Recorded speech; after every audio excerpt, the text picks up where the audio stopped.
Hey, Craft fan here, and in this video, I'll be going over my deck profile for Bunny Beast Tamer Tilaipse. This is from V Clan Collection Volume 1. It's from last year, from 2021. It is from last year deck, but it still puts in work, and it's really fun. Nobody really sees this, and I get this a lot. Ain't nobody, when it did come out, nobody really played it. And so now that, they see somebody else play it, they're normally really surprised with this. Um, a very fun deck, but it is very piece reliant. So getting into it here, got our starter here. Zeros.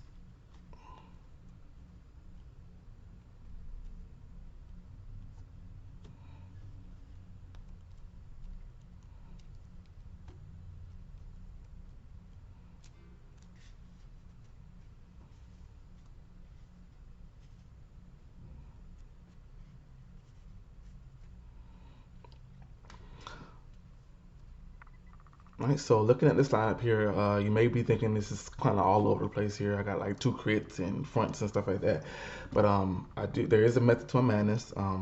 Because this deck is really piece reliant. As much as I want to do criticals and stuff like that, you just really can't.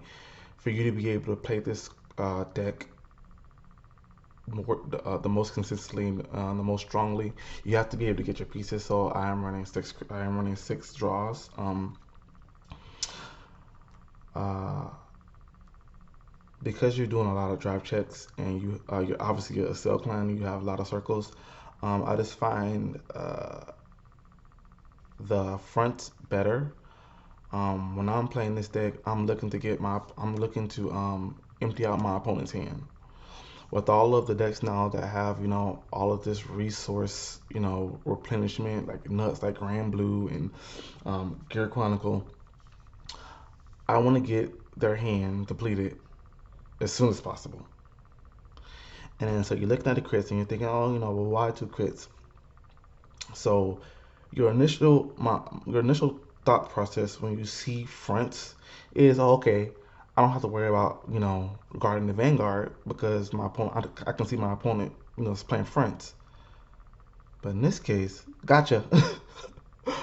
um, this is specifically for the mind games.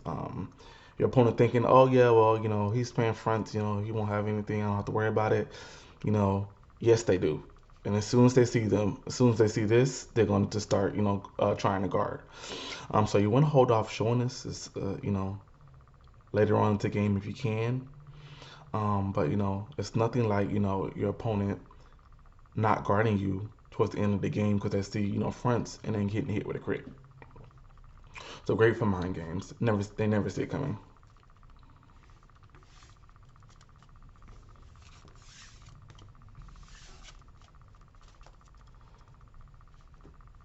Next up, we have our grade ones here.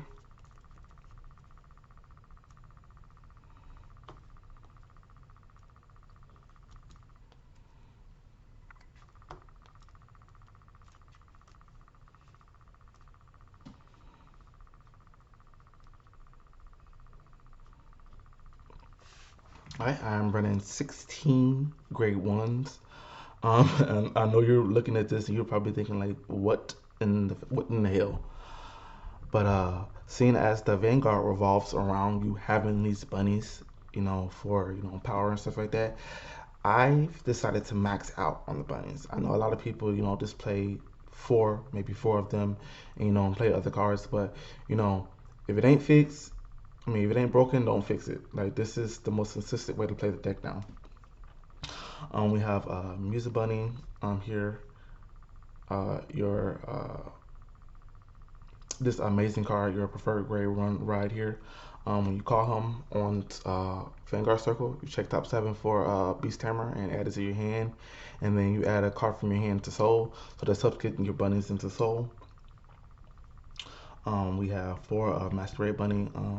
Because this deck is very piece reliant, having things to get what you need as fast as possible is good.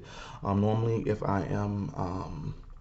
if I have a grade three, I'm looking for my reride. There's no way for you to play this deck without having a reride because this is kind of a tempo deck. So the next turn you need to be adding an extra cell circle for extra attack. And if you call something from Soul, she gets plus 5k. So she's your grade three searcher. I'm playing for Masquerade Bunny. Um, when it boosts, you soul charge one, and then if it hits while boosted, uh, you can put it into your soul and call something else out. Good for multi attacking, um, but it also gives you soul to fuel your bunnies. And then playing for Brassy Bunny here. This is probably the least favorited out of all of the bunnies here. All three of these are really powerful. I mean, this is powerful too, but for consistency reasons, it's just really good to have. But if you can just hold off the grade three, you can get the Soul Charge two, which could be two extra bunnies for your Vanguard's effect.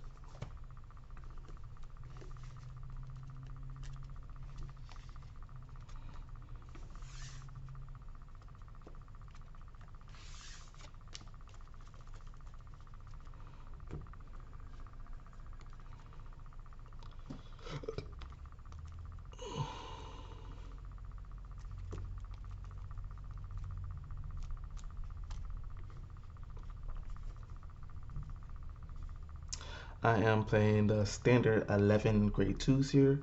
We have the Bunny Beast Tamer Assistant Clarina. Your preferred grade two ride.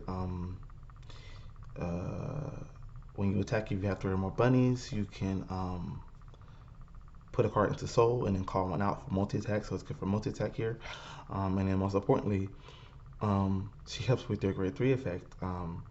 If you have three or more bunny in the soul or on a field, she gets an extra drive. So when you're using your Vanguard to attack to make something else a Vanguard, this will probably be your go-to.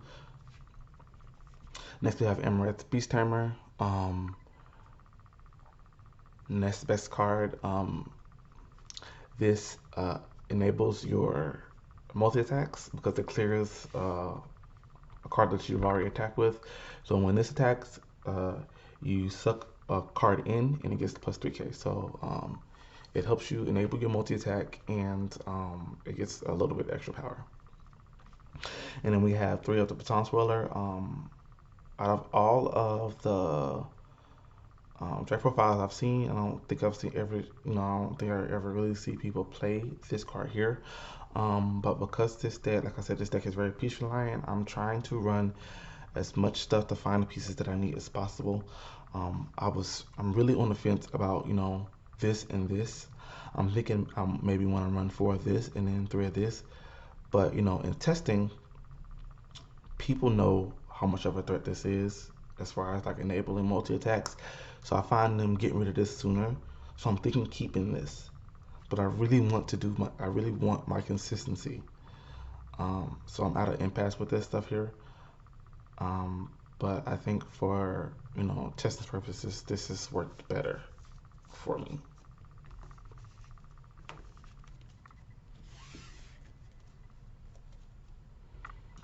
And last but not least, we have our grade threes.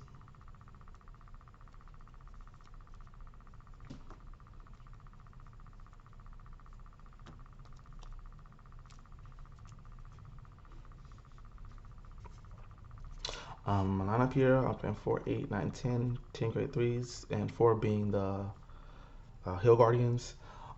If you're watching any of my other deck profiles, I like to be able to split triggers if I can, but I've been noticing, especially with this new clan collection stuff, you really can't afford to not have this. This stops early rush and stuff like Gear Chronicle nuts. They just go nuts on you. Grade one, grade two, they hit you as hard as possible. This just stops them in the track. When I am using my Masquerade Bunny skill, yeah, if I'm using my Masquerade Bunny skill, I've already have the grade threes that I want, and this pops up, I'll just automatically grab this. Normally, want to keep this thing in deck, but just in case you get rushed, this is your go-to. So I'm playing four of the Hill Guardians. I'm playing four of the Main star of the show here. This is Bunny Beast Tamer Tilaipse. So he has a couple of skills here. Once per turn, you can counter blast. You can counter blast and put two cards from your hand to soul. Choose up to two grade two or less soul cards from your soul and call them to R. And then choose one of your front or rear guards with Beast Tamer in its name, different from this unit, and that circle units becomes a vanguard. During your turn, all of your front row gets plus 1k for each of your grade one bunnies, grade one with bunny in its name, on your field and in your soul. So this gets cards out of soul for you, and it also pumps your front row. Really good card. I just think that a lot of this clan collection stuff, while it may not be super strong, and I'm glad that it's not, like you don't need something breaking the game every time you come out. These clan collections and all the stuff like that has have been amazing. Like I said, they're not the strongest, but it's still really good. Um, so again, with this deck, another problem with this deck is hand cards, because you are putting stuff in your soul from from your hand for your grade one, your grade two, your grade threes and stuff like that. um, I find running the six draws help a lot with this, because you can just deplete your hand and then have nothing to use the skills with. So that's why I'm also playing more draws in this deck instead of playing crypt and stuff like that.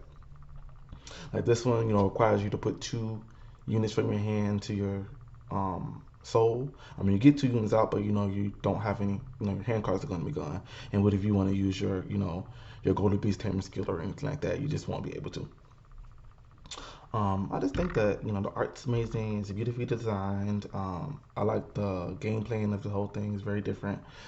Um, Next, we have two of the Golden Beast Tamer. I know this lineup is quite controversial, but um, I cut. Um, go to Beast Tamer for two extra copies of my Brassy Bunny. I just think that sticking with the game plan. If Night broke, don't fix it. I decided to run more bunnies than play this. Um, while she is amazing, she is not something that you're gonna ride your first grade three turn. If you don't have anything else, it's great. But I find running her at two is okay, just because I have so much filter in this deck. Like this deck is filtering like nobody's business. So I never not have a grade three. Like I'll have this, but I'll never not have grade three. In all my testing, I've never just not gotten a grade three. Um, So, that is the deck profile, guys. I just wanted to get this out here. You know, um, I have a tips and tricks video coming out after this. If you want to stay tuned and watch for that as well. But this is just something to get out, just in case you want to play the deck and you're just looking for something, something to throw together. This is it. Like I said, it's really fun, but it's very peaceful line. So you really have to be, managing your resources and, you know, using your filter cards as much as possible to get what you need. Thanks for watching, guys, and good luck.